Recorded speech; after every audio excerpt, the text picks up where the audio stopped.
The deadly hantavirus outbreak is raising new concerns about the infectious disease and how quickly it spreads. Yeah, so right now, dozens of world travelers are in quarantine as we speak after they were exposed to the virus on a cruise ship. It has already claimed the lives of 3 people. In the meantime, officials have repeatedly told the public there is no risk of a global outbreak if the right precautions are put into place. Infectious diseases and disaster medicine specialist, Dr.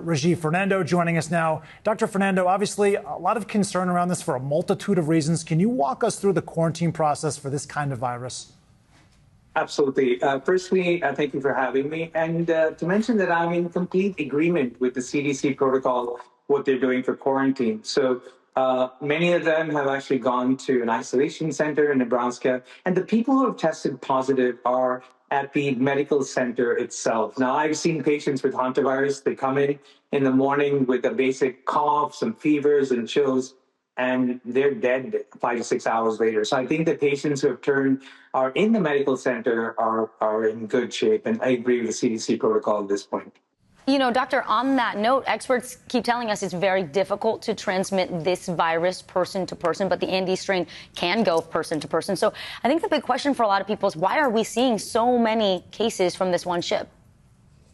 Well, I'll start off by saying cruise ships are a petri dish for infectious diseases for many reasons.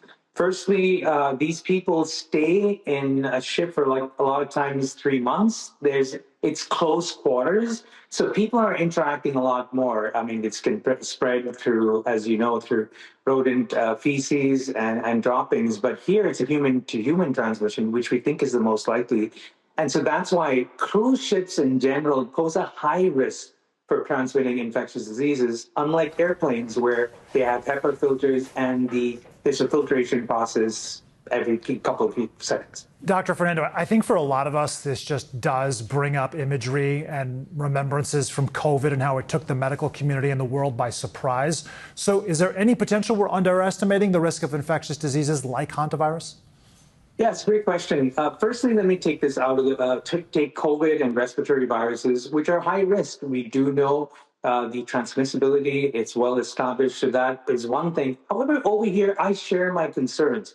In disaster medicine, we often say something is low risk until it actually happens. So I feel readiness and preparedness is very important. Now, a couple of things I mentioned over here. Why are we seeing so many cases? In general, this is something that's seen in the forest, but I'm looking at Argentina. I lived in Buenos Aires for a while. The capital of Buenos Aires is reporting higher amount of cases. So, and the other thing is climatological changes that are influencing, and I think urbanization. More and more, man is moving into animal territory more and more, but the vectors and the rats never really went away. So I think there's more transmissibility. The hantavirus is an RNA virus, which means that it can undergo several mutations. So I think there are a lot more questions to be answered before we completely debunk this. I would be very vigilant at this point. Yeah, more mutations likely to come. I have a feeling we'll be talking to you again before long. Dr. Fernando, thank you so much for your time.